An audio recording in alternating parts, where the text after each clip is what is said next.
오늘 말씀의 제목은 지혜로운 자가 되리라. 오늘 본문에서 우리는 지혜에 대한 말씀을 들을 수 있습니다. 자세히 보면 세상 지혜와 하나님께 속한 지혜, 또 지혜로운 자와 미련한 자를 구별해서 우리에게 말씀합니다. 지혜자가 있고 또 어리석은 자가 있습니다. 때로는 내가 지혜로운 자가 되기도 하고 미련한 자가 될 수도 있습니다. 지혜를 모은 유대인의 탈무드에 보면 가장 지혜로운 사람은 모든 것으로부터 배운다. 여러분, 지혜에는 손해보는 장사가 없습니다. 적자가 없습니다. 비록 돈은 잃어버렸을지라도 지혜는 얻습니다. 또 사업에는 실패할지라도 경험을 쌓습니다. 비록 성공하지 못해도 그 실패를 통해서 많은 교훈을 얻습니다. 때로 내 몸이 약하고 병들어서도 그로 인해서 깊은 생각을 할 수 있습니다. 이렇듯 지혜의 차원에서 보게 되면 항상 배우기 때문에 언제나 흑자입니다. 결코 적자가 아닙니다. 둘째는 가장 강한 사람은 자기 자신을 이기는 사람이다. 여러분, 운전할 때 가장 무서운 게 졸음운전입니다. 그 세상에서 제일 무거운 게 뭔지 아십니까? 뭐예요? 눈꺼풀이에요. 이 몽롱해가지고 눈꺼풀이 막 그냥 내 머리를 쥐어짜고 누르고 그 졸음을 이겨보려고 몸부림을 쳐보지만 잘 돼요, 안 돼요? 이게 하나가 정말 어려운 것입니다.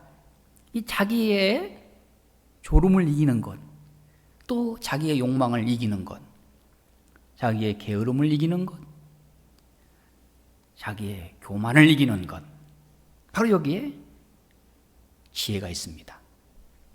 셋째는 가장 큰 부자가 누구냐 할 때 가진 것에 만족히 여기는 사람이다. 많이 가져서도 항상 이 불평, 원망, 분노가 가득하면 이 사람은 불행한 사람입니다.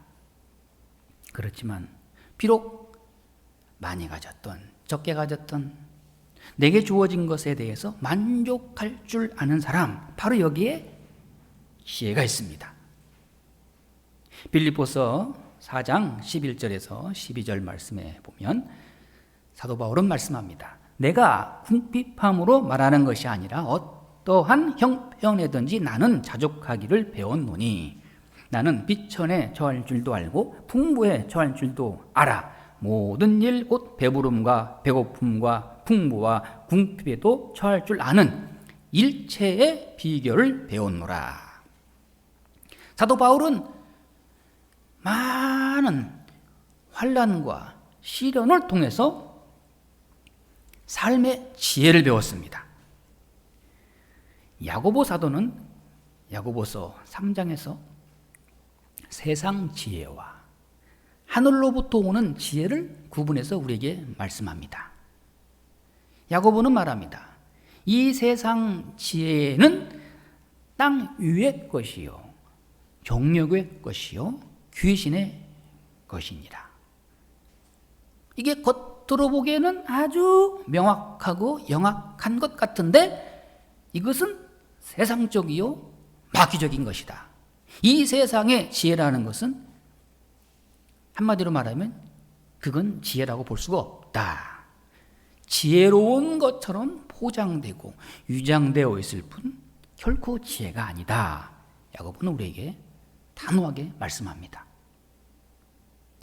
한때 권투 헤비급 세계 챔피언으로 이름을 날렸던 나비처럼 날아서 벌처럼 쏜다, 이런 허세의 명언을 남겼던 무하마드 알리, 여러분 아시지 않습니까? 이 사람은 61전 56승 그리고 37번을 KO로 승리한 전설의 복싱 세계 챔피언이었습니다. 그는 늘 큰소리를 쳤습니다. 나를 당할 자가 누구냐?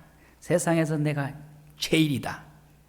의기양양한 챔피언의 모습을 사람들에게 항상 자랑했습니다.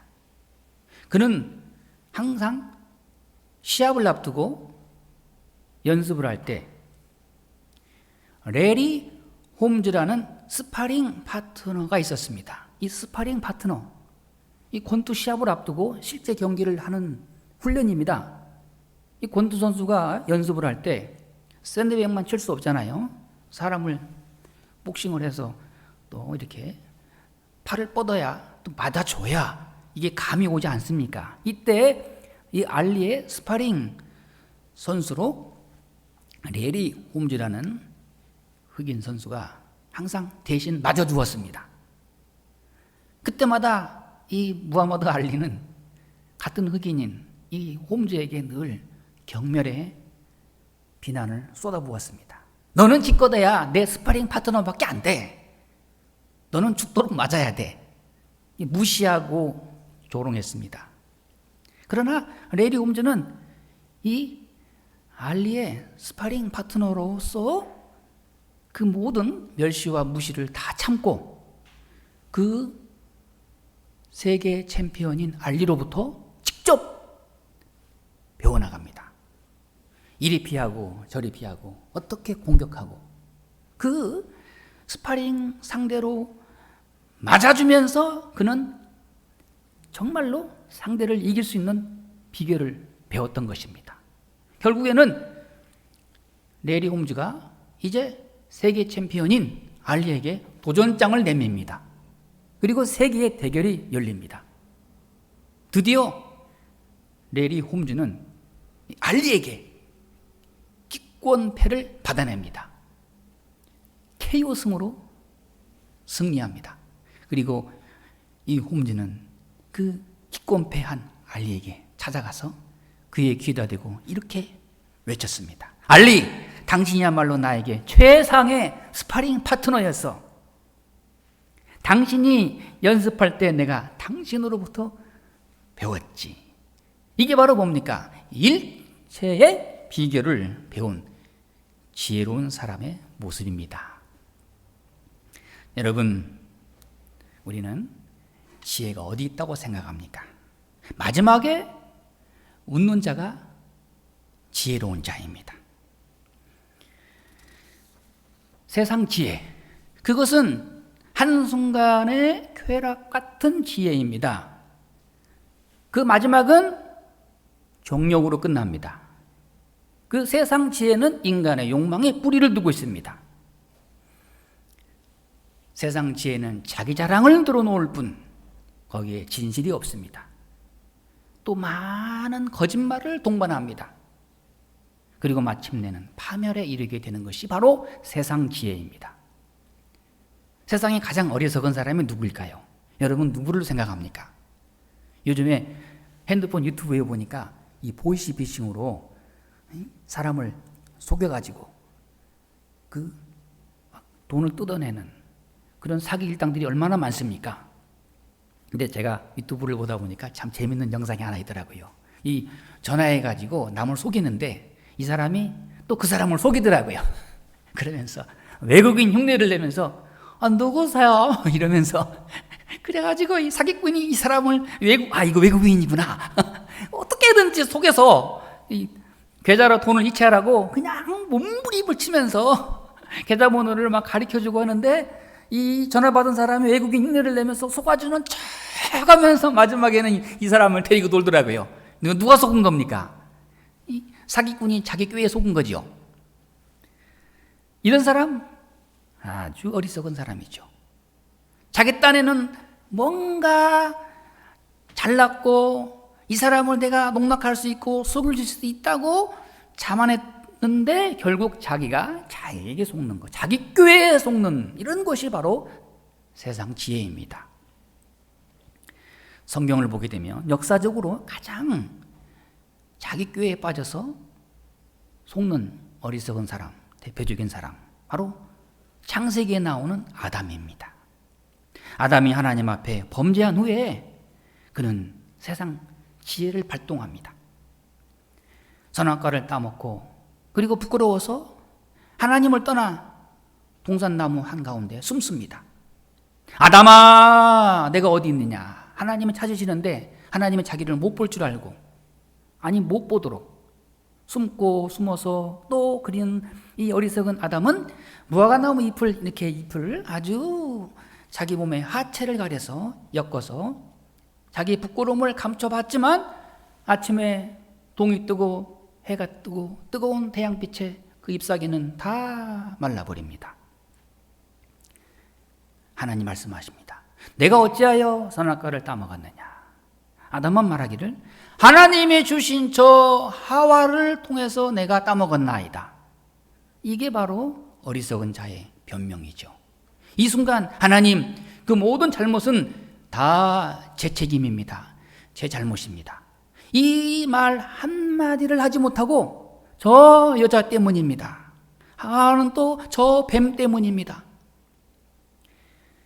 세상에 가장 지혜로운 사람이 되라고 지혜를 줬는데 그만 하나님보다 더 지혜로워지려고 세상적으로 더 높아지려고 하다 보니까 결국 여기에서 무너지고 타락하게 되는 모습을 우리는 볼 수 있습니다.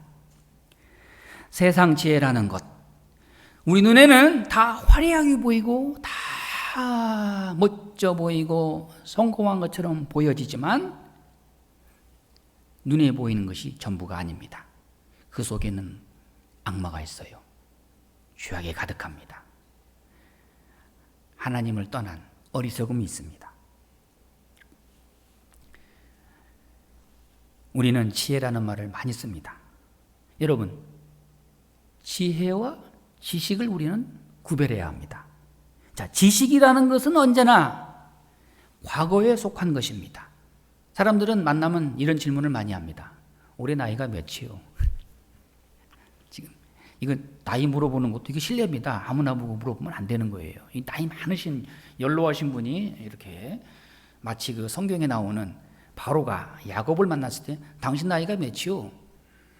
높은 사람이 아랫사람한테 물어볼 때 물어보는 거지. 올해 나이가 몇이요? 몇 년생이요? 이거 신뢰가 되는 거죠. 또 하나가 있습니다. 고향이 어디예요? 그거 알아서 부하게요. 이것도 참 신뢰가 되는 질문이죠. 또 하나가 어느 학교 나왔어요? 그 몇 회 졸업생이에요? 자꾸 이런 거 과거를 알고 싶어 해요. 그거 알아서 부하게요. 이런 게 다 지식에 속하는 거예요. 알아도 그만 몰라도 그만. 그러나 지혜라는 것은 앞으로 어떻게 될 것인가? 오늘을 어떻게 살아갈 것인가? 지식은 무엇이 어떻고 과거에 어땠고 다 지나간 일들. 그러나 지혜는 다가오는 미래, 오늘 내가 해야 할 일을 할 수 있는 능력, 그 분별하는 바로 이 분별력, 바로 여기에 하나님의 지혜가 있습니다. 그러면서 이것을 통해서 하나님은 나를 어디로 인도하시는가?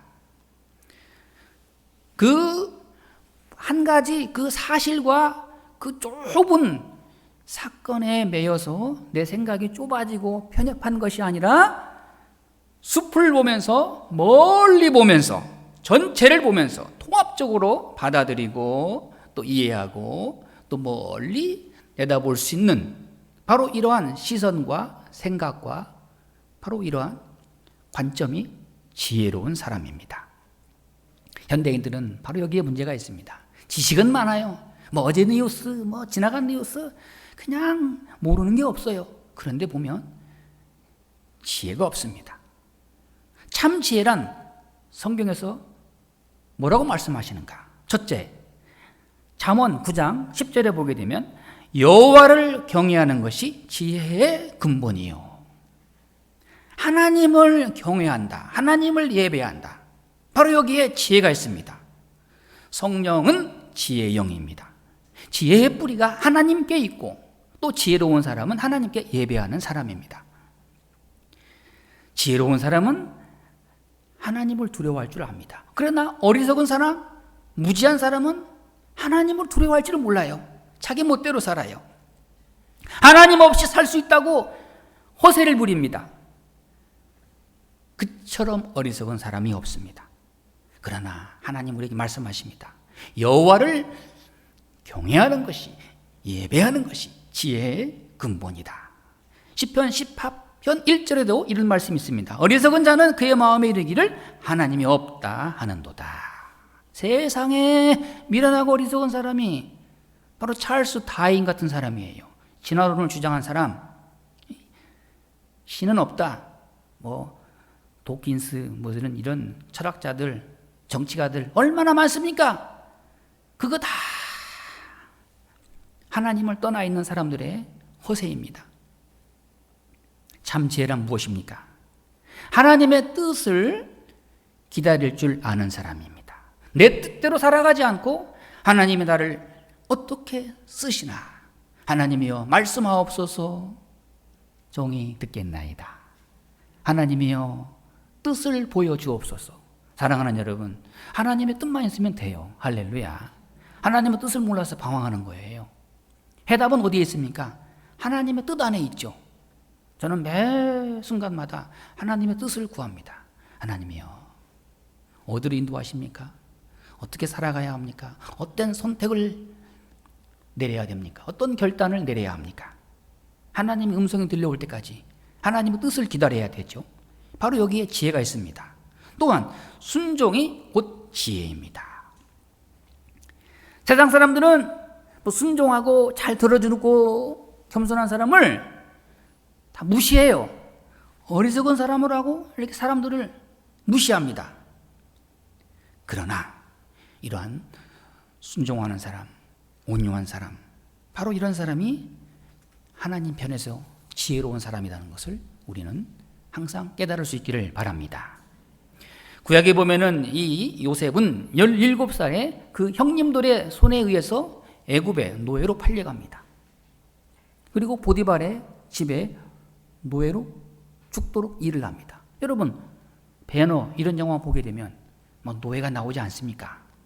그 노예라는 거는 가치가 없는 거예요. 한번 노예면은 죽을 때까지 노예고 그 자손도 노예예요. 이제 운명은 여기서 끝난 겁니다. 그러나 보디발의 집에 노예로 있는 하나님의 사람 요셉은 하나님 앞에서 그는 깨어 있었습니다. 하나님을 보고 그리고 주인에게 충성과 진실과 성실로 보답했습니다. 심지어 그 보디발의 아내가 요셉을 틈만 나면 나랑 연애하자고 유혹할 때 요셉은 다 뿌리치고 그는 하나님의 사람으로서 하나님을 경외하고 하나님을 두려워할 줄 아는 마음을 가짐으로 인해서 지혜로운 사람으로 드러납니다. 결국에 요셉은 억울한 누명을 쓰고 감옥에 들어갑니다. 이건 또 더 절망적이죠. 감옥에 들어가서는 이제는 영원히 감옥에서 죽을 사람이지만 그 감옥 안에서도 그는 지혜를 발휘합니다. 그리고 그 바로의 술 맡은 관원장, 떡 맡은 관원장, 그 정치가들의 꿈을 잘 해석해서 요셉이 지혜를 발휘합니다. 결국에는 하나님의 놀라운 섭리와 축복 가운데 전무후무한 애굽의 총리가 되지 않습니까? 바로 여기에 지혜가 있습니다. 정직한 사람, 진실한 사람, 겸손한 사람, 또 충성을 다하는 바로 거기에 지혜가 있습니다. 영국의 청교도 목사였던 주석가였던 매튜엘이라는 목사님은 지혜로울 수 있는 길은 두 가지가 있다. 첫째, 기회를 놓치지 말아야 한다. 사랑하는 여러분, 기회는 항상 있다고 다음에 하지, 또 오겠지, 그것도 안 되고 항상 또 반대로 이제 다 끝났다, 기회는 없다, 나는 더 이상 소망이 없다, 이것도 안 되고요. 항상 기회는 있다. 할렐루야. 그럼 뭐예요? 기회를 잡아야죠. 이 기회를 잡지 못하면 뭐가 됩니까? 후회가 되는 거예요. 그때 그 기회를 잡았어야 됐는데 그걸 몰랐어요. 이게 어리석은 거죠. 근데 이 지혜로운 사람은 기회를 잡을 줄 아는 용기도 있고 믿음도 있고 지혜가 있습니다. 전도서 3장 1절 말씀에 범사에 기한이 있고 천하 만사가 다 때가 있나니.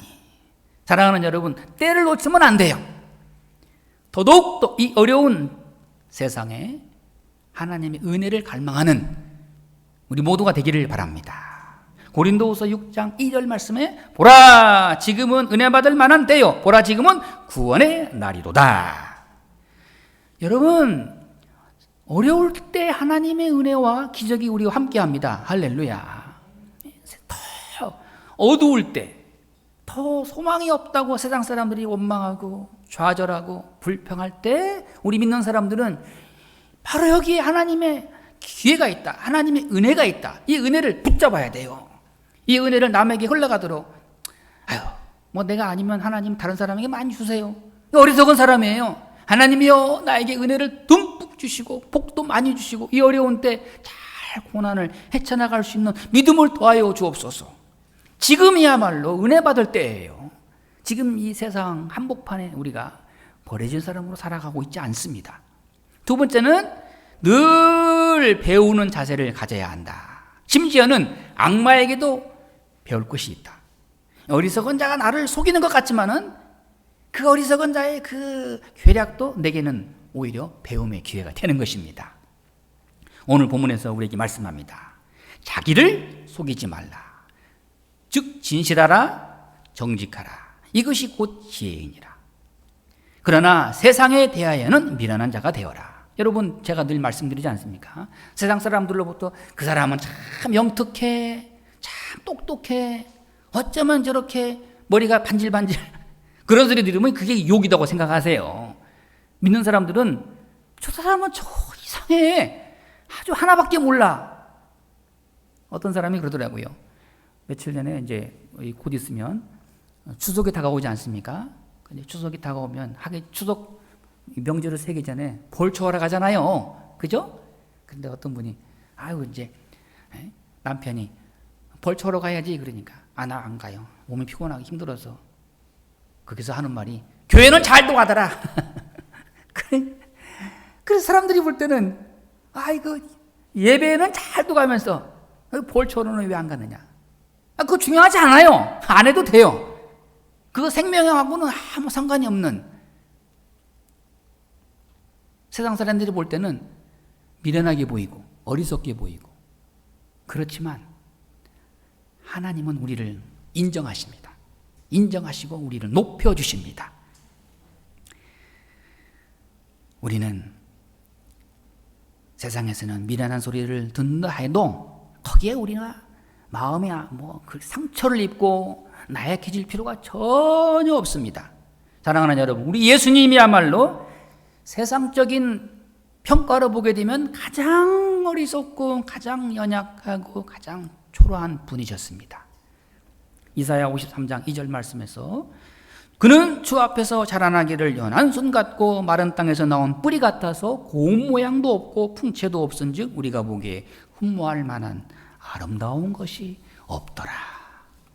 세상적인 기준으로 보고 세상의 눈으로 예수님을 바라볼 때는 하나도 기대할 것이 없었다.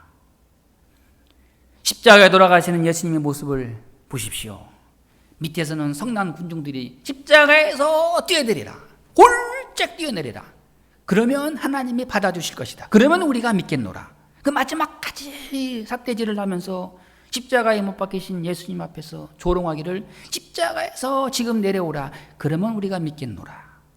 그 모진 고난과 수모와 조롱을 다 예수님은 참으시고 그리고 십자가를 짊어지시고 십자가에서 생명을 다 내놓으십니다.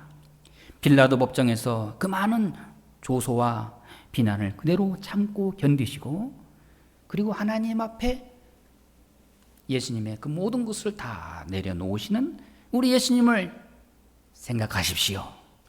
인간적으로 볼 때는 얼마나 무능하고 얼마나 어리석어 보입니까? 그러나 여기에 우리를 구원하시는 영원한 능력, 하나님의 영원한 지혜가 있습니다. 고린도전서 1장 23절에서 24절 보십시오. 우리는 십자가에 못 박힌 그리스도를 전하니 유대인에게는 꺼리끼는 것이요 이방인에게는 미련한 것이로되 오직 부르심을 받은 자들에게는 유대인이나 헬라인이나 그리스도는 하나님의 능력이요 하나님의 지혜니라. 십자가는 능력이요 우리를 영원으로 인도하는 하나님의 지혜로운 방편입니다. 할렐루야. 여러분, 예수님을 생각하십시오. 예수님과 함께 어리석어지십시오. 그리스도와 함께 어리석은 자로 나타나십시오. 바로 여기에 참 지혜자의 모습이 있습니다. 오늘 말씀에 누구든지 이 세상에서 지혜 있는 줄로 생각하거든 어리석은 자가 되라. 그리하여야 지혜로운 자가 되리라. 하나님 앞에서 나는 어리석습니다. 나는 무능합니다. 그럴 때 하나님께서 우리를 지혜롭게 하신다. 21절 말씀에도 누구든지 사람을 자랑하지 말라. 만물이 다 너희 것입니다. 자기 자신도 자랑할 것 없고 누가 어떻고 누구는 어떻고 그런 거 여러분 자랑할 게 없습니다. 또 하나 있습니다. 부러워할 것도 없어요. 사랑하는 여러분, 우리 예수님만 부러워하십시오. 할렐루야. 세상 것 사람들 그 부러워하는 것 그 한순간입니다. 내가 어리석다고 미련하다고 또한 절망하고 자책할 것도 없습니다. 또 우리가 이 어려운 때에 과연 하나님의 말씀이 통할 것인가? 복음은 어떻게 전파될 것인가? 걱정할 것도 없습니다. 하나님이 하십니다. 할렐루야. 우리의 미련함을 통해서, 우리의 입술을 통해서, 우리의 기도를 통해서 세상 사람들이 볼 때는 미련하고 어리석게 보이는 바로 그러한 전도 방법을 통해서 하나님은 오늘 또 역사하시고 우리와 함께 하십니다. 고린도전서 1장 21절 말씀에 하나님의 지혜에 있어서는 이 세상이 자기 지혜로 하나님을 알지 못하므로 하나님께서 전도에 미련한 것으로 믿는 자들을 구원하시기를 기뻐하셨도다. 사랑하는 여러분, 우리 영적인 자부심을 가질 수 있기를 바랍니다. 하나님께서 기뻐하시는 일은 바로 이러한 세상적으로 볼 때 미련하게 보이는 그 미련한 가운데 하나님의 놀라운 지혜가 있습니다. 우리의 부족함과 우리의 어리석음과 우리의 무능함을 통해서 하나님은 그것을 지혜로 바꾸시고 선으로 바꾸셔서 믿음으로 역사하게 하십니다. 기도하겠습니다.